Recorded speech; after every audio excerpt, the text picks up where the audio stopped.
the difference, so you called the timeout, and it seemed like it kind of ignited a spark a little bit when they were getting a lot of tip-ins and what have you. What'd you say to them? Yeah, we didn't do a real good job on the glass in that one stretch. Actually, the whole beginning of the game, they out-rebounded us in the first half. Give them credit, they came to play. They were physical. We had that one stretch where, we got, I thought, pretty decent shots, and, 5, 6 possessions in a row, we didn't score. And they hit some shots, they were running their stuff. I thought, 2 big plays in the game, were Patrick Steele and Tony Steele at the end of the first half. They were big momentum plays for us. Patrick got off to a really strong start. Could you sense that was coming from him? He's been playing really well, and it was great to see him be aggressive, get out and run. Guys really looking for him. You look at, stats that jump out at you, 25 assists, 4 turns. We're sharing the ball, we're throwing it ahead and attacking. You mentioned, what did you think of just 4 turnovers tonight and the way you were able to handle the ball and move it? Yeah, and the other thing is, that team's putting pressure on the ball. Like, they had quickness, they had speed. They were putting heat on the dribbler.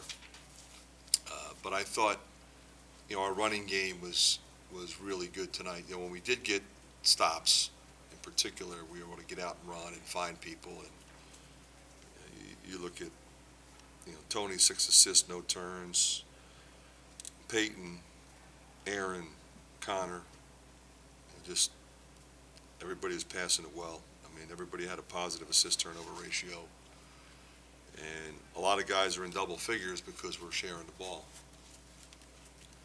When you look at the second half, 34 bench points compared to 0 in the first half. How good was it to see a lot of guys on the bench contributing in the second half? Well, the other thing, too, in fairness to those guys, I didn't give them much playing time in the first half. I put them in. We had a difficult stretch offensively, and I put the starters back in, and they played most of the game. I should say most of the first half.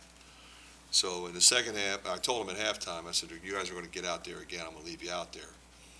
And they were really good, I thought. Doing the things that they need to do to gain experience and be ready to play against a team like Seton Hall, we play next. We moved it, we executed our offense, we handled ball screens, we rebounded better, and we still ran. About the interior defense, it looks like you guys are altering a lot of shots inside in the first couple games of the year. Yeah, I think, obviously, Phillip and Chris are really good, with their length. Josh has been giving us quality minutes. Mulvey's getting closer, so that's good to see. Fran, I asked Peyton about being labeled as just a shooter in general by the public, maybe not just inside the locker room, and he talked about how he thinks the majority of his game is disrespected in terms of his passing, his pride in his defense, and his rebounding. I was just wondering how you would assess that. Well, he's always been that way. Whoever labeled him doesn't know anything about the game and hasn't watched him. If you watch him, he does everything.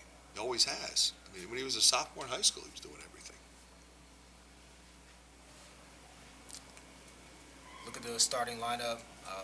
5 guys with at least 7 shots, a lot of scoring, distribution. How do you feel about how that group has gelled in the first few games of the season?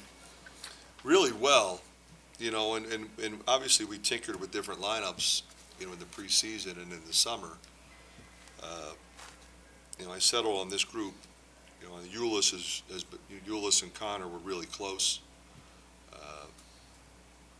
but both of those guys are great coming off the bench and give us great versatility.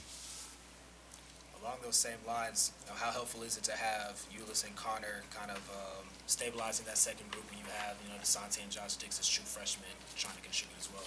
Yeah, those guys are constantly talking to the young kids. They're good players, as you know, both of them.